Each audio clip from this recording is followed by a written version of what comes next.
Hello my dear student. तो आज हम क्लास 9th को स्टार्ट कर रहे हैं। क्लास 9th में कुछ हमारे इम्पोर्टेंट टॉपिक्स हैं। जैसे मैं अगर बात करना चाहूँ तो जैसे मैं आपको क्लास 9th की केमिस्ट्री से रिलेटेड कुछ इम्पोर्टेंट चैप्टर के नाम लिख रहा हूँ। फिर उसके हिसाब से हमारा जिस तरीके से सिलेबस का फ्लो रहेगा पहले हम उसको समझते हैं, देन आफ्टर हम चैप्टर स्टार्ट करेंगे कल से। ठीक है, पहले सिलेबस के फ्लो को समझेंगे कि हमें कौन कौन से चैप्टर में क्या क्या चीजें हमको पढ़नी है। ठीक है, सबसे पहले उसको समझना काफी इंपॉर्टेंट है। हम डायरेक्टली चैप्टर पढ़ना हमारे लिए उतना वो पॉसिबल नहीं है। अब देखो, पहला चैप्टर है हमारा केमिस्ट्री में matter in our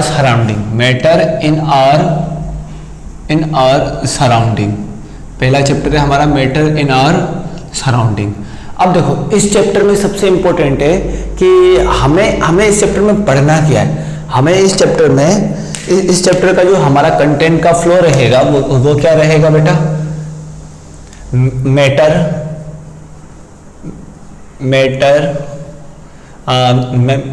definition of matter, क्या बोलेंगे हम इसको? डेफिनेशन ऑफ मैटर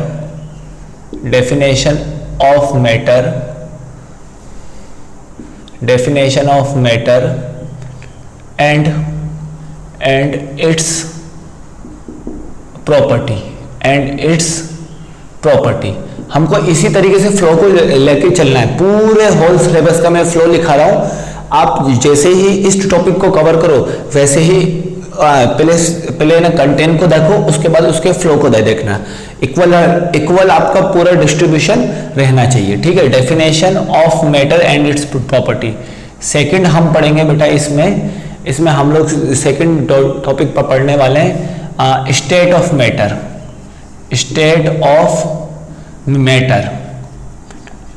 ठीक है, state of matter and inter conversion between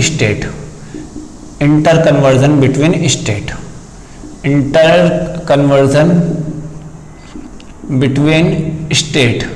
फिर हम स्टेट के बीच में इंटर कन्वर्जन को पढ़ेंगे। ठीक है, फिर फोर्थ हमारा आगे यहाँ पर, फिर फोर्थ टर्म हम ये यहाँ पर inter conversion of between state, मतलब एक स्टेट से दूसरे स्टेट में कैसे इंटर कन्वर्ट होंगे हम, उसके बारे में हम लोग यहाँ पर समझेंगे। ठीक है, सबसे पहला था हमारा definition of matter and its property. Second है state of matter. State of matter में जनरली हमें कौन कौन सा पढ़ना है? Solid state, liquid state and gases state. एकदम बेसिक से स्टार्ट करेंगे ताकि आपको पूरा होल केमिस्ट्री का एक बार कमांड आ जाए कि कौन सी चीज क्या है एक्चुअली में, हमको उसका इंफॉर्मेशन मिल जाए। ठीक है, inter conversion between state. Then आखिरी में हम पढ़ेंगे यहाँ पर टेम्परेचर स्केल। अब देखो, टेम्परेचर स्केल से रिलेटेड बात तो मैं आपको ऐसे बता दूं कि टेम्परेचर स्केल्स यहाँ पर हमको तीन टाइप के टेम्परेचर स्केल के बीच रिलेशनशिप पढ़ना है। Degree Celsius, kelvin and Fahrenheit. ये तीन टेम्परेचर स्केल के बीच में हमको रिलेशनशिप पढ़ना है। लेकिन टेम्परेचर स्केल का सही कॉन्सेप्ट क्या है वो भी मैं यहाँ पर बताऊंगा आपको। डेफिनेशन के साथ साथ मैं आपको टर्म्स के बारे में समझाऊंगा। तो टेम्परेचर स्केल के बारे में पढ़ना है और ये हमारा इम्पोर्टेंट रहेगा। ये हमारा टॉपिक इम्पोर्टेंट रहेगा एज 11th एंड 12th, मतलब 11th और 12th के लिए सबसे इंपॉर्टेंट टॉपिक रहेगा। तो इसी को आप हैंड टू हैंड स्ट्रॉन्ग करते जाएं। 11th और 12th के कॉन्सेप्ट्स को बिल्ड करने के लिए ये भी कहीं ना कहीं इससे रिलेटेड फॉर्मूला आपके 11th और 12th में काम आते हैं। तो इसीलिए हमको इसको अच्छे से समझना पड़ेगा। फिर आपका सेकंड चैप्टर है is matter around us pure. फिर हमारा सेकंड चैप्टर चलेगा बेटा is matter around us pure. ठीक है, is matter around us pure. अब इसमें हमको क्या करना है? इसमें हमको कुछ नहीं करना। एक्चुअली इसमें जो 11th 12th में जो कॉन्सेप्ट आते हैं उससे रिलेटेड हमको पढ़ना है प्यूरिफिकेशन मेथड ओनली। क्या पढ़ना है हमको? Purification method. और ध्यान रखना कि ये सारे के सारे मेथड हमारे क्लास 11th में आते हैं। ये सारे के सारे मेथड हमारे क्लास 11th में फिर से रिपीट होंगे। तो इसीलिए इस चैप्टर को पहले प्यूरिफिकेशन मेथड में बहुत सारे मेथड है। प्यूरिफिकेशन मेथड में सेपरेशन मेथड के लिए डिस्टिलेशन, लिक्वेशन, ये सारे मेथड है। तो हमको इन सारे मेथड को कमांड में लाना है। मतलब एक्चुअली इसका टर्म क्या है, एक्चुअली ये होता क्यों है, एक्चुअली इसका यूज क्या है, वो सबको हमको समझते हुए आगे बढ़ना है। ठीक है, तो यहां पर केवल और केवल प्यूरिफिकेशन मेथड है।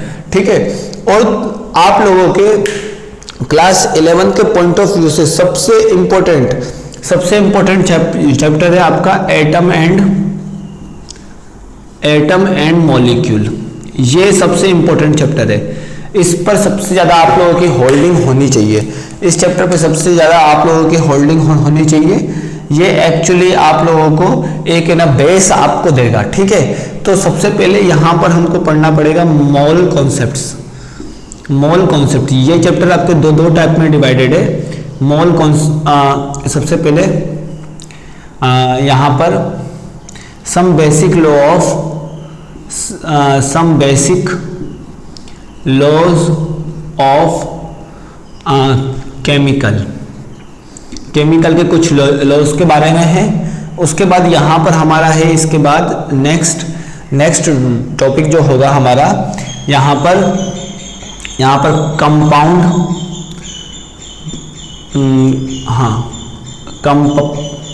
दो मिनट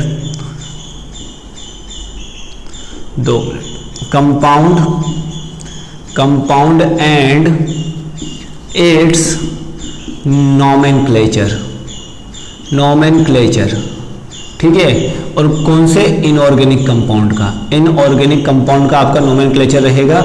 इसको अगर आपने समझ लिया तो काफी कुछ आपको रिएक्शन पढ़ने में हेल्प रहेगी। ये काफी इंपॉर्टेंट है, इस पर अभी से होल्ड करिए, क्योंकि बच्चे जो 11th में आते हैं उनको पता ही नहीं रहता कि ये कौन सा कंपाउंड है। कैल्शियम कार्बोनेट का फॉर्मूला क्या होता है, कैल्शियम सल्फाइड का फॉर्मूला क्या होगा, आपका सोडियम हाइड्रोक्साइड का फॉर्मूला क्या रहेगा।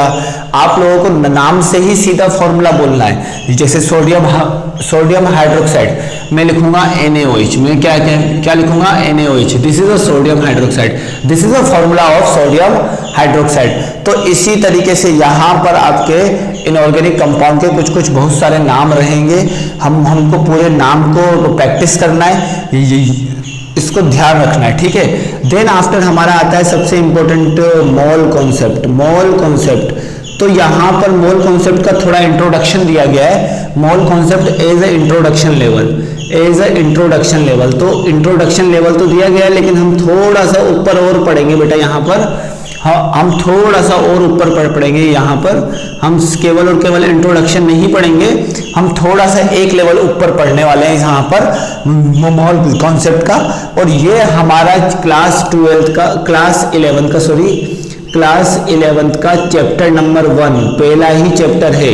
अगर आपने इस चैप्टर को होल्ड कर रखा है, कमांड में कर रखा है, तो आपकी क्लास 11th से रिलेटेड कोई भी प्रॉब्लम नहीं आएगी। तो ये तो आपके लिए एज 11-12 पॉइंट ऑफ व्यू ये सबसे ज्यादा इंपॉर्टेंट चैप्टर है। ये सबसे ज्यादा क्या है बच्चों, इंपॉर्टेंट चैप्टर है। ठीक है, तो मैं अभी मैं आप लोगों को बता रहा हूं कि कौन कौन से पॉइंट्स आपको ध्यान रखने, कौन कौन से पॉइंट्स आपको ध्यान नहीं रखने। देन आफ्टर हमारा नेक्स्ट चैप्टर आता है बेटा स्ट्रक्चर ऑफ एटम। ठीक है, स्ट्रक्चर ऑफ एटम। तो स्ट्रक्चर ऑफ एटम हमारा क्या होता है मैं आपको बता देता हूं। तो देखो स्ट्रक्चर ऑफ एटम, तो इसमें हम क्या क्या पढ़ेंगे, स्ट्रक्चर ऑफ एटम हमारा सबसे बड़ा, और ये क्लास 11th का सेकंड चैप्टर एनसीईआरटी का है। ठीक है, स्ट्रक्चर ऑफ एटम। ठीक है, तो यहां पर हम क्या क्या पढ़ेंगे, यहां पर हम सबसे पहले पढ़ेंगे डाल्टन एटॉमिक थ्योरी। क्या पढ़ेंगे यहां पर हम, Dalton atomic theory, Dalton concept, Dalton के कंसेप्ट के बारे में पढ़ेंगे। देन आफ्टर हम यहाँ पर क्या पढ़ेंगे, अभी हमने डाल्टन के कंसेप्ट के बारे में पढ़ लिया।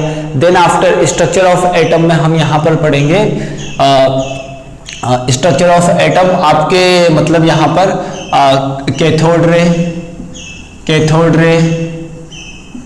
एनोड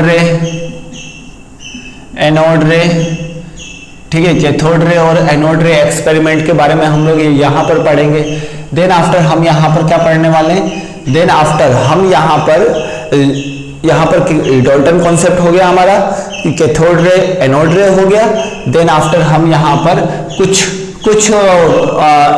कुछ आपके एटॉमिक मॉडल्स के बारे में पढ़ेंगे। कुछ हम क्या पढ़ेंगे, एटॉमिक मॉडल्स। एटॉमिक मॉडल्स में कौन कौन से आ जाएंगे बेटा, हमारा J Thomson atomic model, J Thomson atomic model, J Thomson atomic model, J Thomson atomic model. सबसे पहले जे थॉमसन एटॉमिक मॉडल के बारे में पढ़ेंगे, ठीक है, एटॉमिक मॉडल, ठीक है। देन आफ्टर हम यहाँ पर पढ़ेंगे वो Rutherford atomic model, Rutherford atomic model, ठीक है, रदरफोर्ड एटॉमिक मॉडल्स के बारे में पढ़ेंगे बच्चों। Then after Bohr atomic model के बारे में पढ़ेंगे, क्या पढ़ेंगे, Bohr's atomic model, Bohr's atomic model के बारे में पढ़ेंगे, ठीक है। ये इतना तो हमको पढ़ना है, ठीक है। देन आफ्टर हम इलेक्ट्रॉनिक कॉन्फ़िगरेशन को लिखना सीखेंगे। क्या लिखना सीखेंगे, इलेक्ट्रॉनिक कॉन्फ़िगरेशन। यहाँ पर writing of electronic configuration, writing of electronic configuration, ठीक है, इलेक्ट्रॉनिक कॉन्फ़िगरेशन को लिखना सीखेंगे। और मैं कोशिश करूंगा इसको थोड़ा हम, इस चैप्टर को थोड़ा हम वो एडवांस लेवल पर पढ़ेंगे, ताकि आप लोगों को बहुत चीज़ों का कंसेप्ट पहले से ही मिला रहे, बहुत चीज़ों का कंसेप्ट पहले से ही मिला रहे। तो इस चैप्टर को हम थोड़ा सा लिटिल बिट एडवांस लेवल पर पढ़ जाएंगे, ताकि हमको क्लास 12th में, क्लास 11th में कोई भी प्रॉब्लम ना आए। क्योंकि क्लास 11th में इन्हीं सब कॉन्सेप्ट से घूमते हुए कम से कम 1 या 2 क्वेश्चन आते, 1 या 2 क्वेश्चन जेईई में पक्का आते। एक क्वेश्चन तो कंफर्म है कि इस चैप्टर से आएंगे, इस चैप्टर से एक क्वेश्चन तो कंफर्म है आता है, लेकिन फिर भी हम इसी में मतलब मैक्सिमम पार्ट को कवर करेंगे। क्योंकि हमारा जो क्लास 9th का जो सबसे इंपॉर्टेंट चैप्टर है, ये और ये सबसे इंपॉर्टेंट चैप्टर है। ये दोनों चैप्टर आगे कभी रिपीट नहीं होंगे, लेकिन ये दोनों चैप्टर आपको बार बार रिपीट होंगे, बार बार इनका सबसे ज्यादा यूज है क्लास 11th और 12th में। तो इसीलिए इस चैप्टर को हम बार बार देखेंगे, ठीक है। और इसके अलावा हम यहाँ पर और भी कंसेप्ट है। देखो अब मैं आपको बता देता हूँ चैप्टर्स में है क्या, मेथड्स, मैटर्स की डेफिनेशन और मैटर्स की प्रॉपर्टी। तो मैटर्स को हम डिवाइड कर सकते हैं, मैटर आपका मैटर को डिवाइड कर सकते हैं। मैटर का आपने जनरली डेफिनेशन पढ़ा होगा कि क्या बोलते हैं, which can occupy the volume. तो वही सब यहाँ पर पढ़ने वाले। अब state of matter, state of matter में सॉलिड स्टेट क्या होता है, लिक्विड स्टेट क्या होता है, गैसियस स्टेट क्या होता है, उन सब के बारे में पढ़ेंगे। सॉलिड स्टेट में सॉलिड आपका होता है, तो सॉलिड में सॉलिड आपका स्ट्रक्चर होता है, तो उसमें जो इसके कॉन्स्टिट्यूएंट पार्टिकल होते हैं वो कहाँ मतलब अरेंज होते हैं, कॉन्स्टिट्यूएंट पार्टिकल्स, ठीक है। अब इंटर कन्वर्जन बिटवीन स्टेट, ये सब आप लोग जानते हो, इंटर कन्वर्जन आप जानते हो, आप खुद जानते हो कि अगर मैं लिक्विड से गैस जाऊंगा तो मुझे ना वेपराइजेशन करना पड़ेगा, गैस टू लिक्विड जाना पड़ेगा, तो मुझे आपको यहाँ पर लिक्विफिकेशन करना पड़ेगा, और यहाँ पर सॉलिड टू गैस जाऊंगा तो सब्लिमेशन। ये सब टर्म्स के बारे में हम इस पॉइंट्स पर पढ़ेंगे, इंटर कन्वर्जन बिटवीन स्टेट, और यहीं पर हम कुछ ना कुछ डेफिनेशन लेंगे। और यह जो टेम्परेचर स्केल है, इसका जनरली एक फॉर्मूला होता है, हम फॉर्मूले से नहीं जाके हमें कोई सा भी स्केल, आपको टेम्परेचर स्केल लेना दे सकता है, तो उससे हम फॉर्मूले को फॉर्मुलेट कर लेंगे, हम इजीली इस कंसेप्ट को समझ सकते हैं। अब देखो, इस मैटर अराउंड अस, इसके अंदर हमको कौन कौन सी टेक्निक को पढ़ना है, डिस्टिलेशन, लिक्वेशन, लिक्विफिकेशन, ठीक है, लिक्विफिकेशन, और आपका यहाँ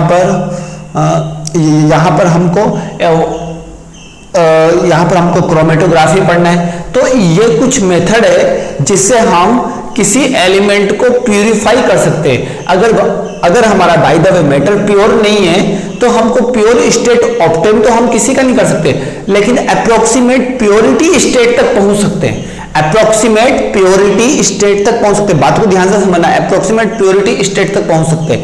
तो उसके लिए जो जो मेथड यूज होंगे, सबसे इजी चैप्टर यही दोनों हैं, और जो जो मेथड यूज होंगे वो हम यहाँ पर सीखेंगे, ठीक है। और इसके बाद atom and molecule. Atom and molecule में some basic law of chemical combination, chemical combination लिख लो यहाँ पर, केमिकल कॉम्बिनेशन। केमिकल कॉम्बिनेशन का कुछ लॉज होते हैं बेटा, ठीक है, केमिकल कॉम्बिनेशन का कुछ कुछ लॉ होते हैं। टोटल यहाँ पर हमारे 4 लॉ होंगे, वो चारों के चारों लॉ को पढ़ेंगे, ठीक है। अब एक्चुअली इस बात को समझिए कि लॉज हमारे क्यों आए।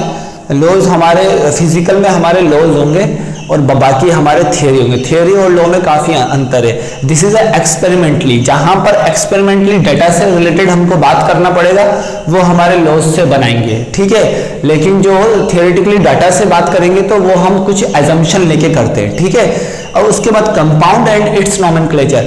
अब हम कंपाउंड्स एंड इट्स नोमेनक्लेचर सबसे ज्यादा इंपॉर्टेंट है, क्योंकि इनऑर्गेनिक में रिएक्शन लिखने के लिए हमको सबसे पहले कंपाउंड के मॉलिक्यूलर फॉर्मूला याद होना चाहिए। अगर हमको मॉलिक्यूलर फॉर्मूला याद नहीं रहेगा, इस चैप्टर का सबसे इंपॉर्टेंट बात यह है कि अगर हमको मॉलिक्यूलर फॉर्मूला याद नहीं रहेगा तो हम कंपाउंड का नोमेनक्लेचर कैसे कर पाएंगे। This is impossible for us. तो अभी से जो जो मैं तरीका बताता जा रहा हूं वैसे वैसे तरीके को यूज करते जाओ, तो आप लोगों को बहुत ही अच्छे से आ जाएगा ये, ठीक है। Then after mole concept. Mole concept का क्या करना है बेटा, हमको मोल कॉन्सेप्ट हमको इंट्रोडक्शन लेवल पे पढ़ना है। जनरली आपके सिलेबस में 2 फॉर्मूले दिए गए, मैं आपको 3 से 4 फॉर्मूले के थ्रू 3 से 4 फॉर्मूले और कुछ बेसिक कंसेप्ट तक मैं आपको लेके जाऊंगा, बेसिक कंसेप्ट तक लेके जाऊंगा ताकि आप लोगों को क्लास 11th में प्रॉब्लम ना हो। जनरली इसमें आपको स्पेसिफिक ग्रेविटी नहीं दी गई है। क्लास 9th में स्पेसिफिक ग्रेविटी के बारे में भी मैं आपको इसमें बताऊंगा, रिलेटिव डेंसिटी उसके बारे में भी मैं आपको यहाँ तक बता दूंगा ताकि आप लोगों को आगे आने वाले चैप्टर्स में प्रॉब्लम ना हो, ठीक है। Then after structure of atom. Structure of atom में सबसे पहले डाल्टन कंसेप्ट। तो इस चैप्टर में डाल्टन, इसमें क्या होगा, एक लॉ आपका बना, एक मॉडल आपका बना, उसमें कुछ लिमिटेशन आए, फिर अगला बना, इसमें कुछ लिमिटेशन आया, फिर नेक्स्ट बना। तो इसके अलावा भी और भी है, सोमरफील्ड एटॉमिक मॉडल, ठीक है। फिर आपके यहाँ पर क्लासिकल मैकेनिक्स से रिलेटेड भी आपके कुछ टर्म्स है, ठीक है। तो सबसे पहले हम यहाँ पर डाल्टन कंसेप्ट पढ़ेंगे। डाल्टन ने क्या बोला था, एटम आपका सब डिविजिबल नहीं होता, ठीक है। लेकिन उसके बाद ये आपका फेल हुआ, तो क्या आया, कैथोड रे एनोड रे एक्सपेरिमेंट किया गया। कैथोड रे एनोड रे एक्सपेरिमेंट किया गया तो आपके एटम्स को इलेक्ट्रॉन, प्रोटॉन और न्यूट्रॉन में डिवाइड कर दिए गए, तो वो आपका डाल्टन कॉन्सेप्ट को फेल कर गया। यही सब हमको यहाँ पर पढ़ना है। तो आई होप कि आपको समझ में आ गया होगा। ये हमारा था कंटेंट, क्लास 9th का कंटेंट था। और अभी हम क्लास 9th हम सबसे पहले स्टार्ट करेंगे। हम यहाँ पर सबसे पहला चैप्टर हमारा होगा ये, मतलब मैटर इन आवर सराउंडिंग, ठीक है। देन सेकंड चैप्टर हमारा जैसे एनसीईआरटी का फ्लो है उसी तरीके से हम चलने वाले। ये हमारा सेकंड चैप्टर होगा, ये हमारा थर्ड चैप्टर होगा, ठीक है। और ये हमारा फोर्थ चैप्टर होगा, ठीक है। यहाँ तक बात क्लियर है। इसको हम कम से कम 5 लेक्चर में खत्म करेंगे, ठीक है। 5 या 6 लेक्चर में खत्म करेंगे, 5 या 6, मतलब इस तरीके से ले देता हूं। इसको हम 2 या 3 लेक्चर में खत्म करेंगे, ठीक है। 2 या 3 लेक्चर में खत्म करेंगे अच्छी तरीके से। और इसको हम खत्म करेंगे बच्चों 3 लेक्चर ही, 2 लेक्चर यहाँ पर, 2 लेक्चर, 4 लेक्चर। इसको हम 12 to 15 लेक्चर्स के बीच, इतने लेक्चर के वो अराउंड आपका चलेगा। और ये आपका चलेगा बच्चों, ये भी आपका 15 to 20 लेक्चर के अराउंड। तो इस तरीके से मैं आपको लेक्चर आपको इस तरीके से चलेंगे। मैंने आपको बता दिया कि कितने टाइम में कौन सी चीजें खत्म होगी, कितने टाइम में कौन सी चीजें खत्म होगी, ठीक है। अब आपको पूरा फोकस करके इन्हीं सारे लेक्चर्स को कमांड में लेने। अगर आपने कमांड में ले लिया और बीच में इंपॉर्टेंट बात है कि इससे रिलेटेड मैं आपको मॉड्यूल भेजूंगा, इससे रिलेटेड मैं आपको डीपीपी भेजूंगा, इस चैप्टर से रिलेटेड वो आपको करना है, ठीक है। इसमें एक्चुअली इस पॉइंट पर आपके न्यूमेरिकल प्रॉब्लम आते हैं। इस पॉइंट पर आपको क्या आते हैं बच्चों, न्यूमेरिकल प्रॉब्लम्स आएंगे। तो यहाँ पर आपको पॉइंट थोड़ा इंटरेस्टिंग लगेगा, ठीक है। और एक यहाँ पर भी आपका न्यूमेरिकल प्रॉब्लम आएगा, यहाँ पर भी आपके न्यूमेरिकल प्रॉब्लम आएंगे, न्यूमेरिकल प्रॉब्लम्स यहाँ पर भी आपके होंगे। तो यहाँ पर हमको न्यूमेरिकल प्रॉब्लम्स को सॉल्व करना है। और ये जो चैप्टर है इलेक्ट्रॉनिक कॉन्फ़िगरेशन, ये आपको बाय हार्ट होना चाहिए एनी हाउ क्लास 11th के लिए ये आपको बाय हार्ट होना चाहिए। एक दो बार आप प्रैक्टिस करोगे तो आपको धीरे धीरे सब अपने आप आ जाएगा। आई होप सो कि आप लोगों को ये जो फ्लो था आप लोगों को समझ में आया होगा, हम किस तरीके से कंटेंट को लेने वाले हैं, कंटेंट को किस तरीके से समझेंगे, वो सब मैंने आपको बता दिया। मैंने आपको लेक्चर नंबर भी भेज दिए।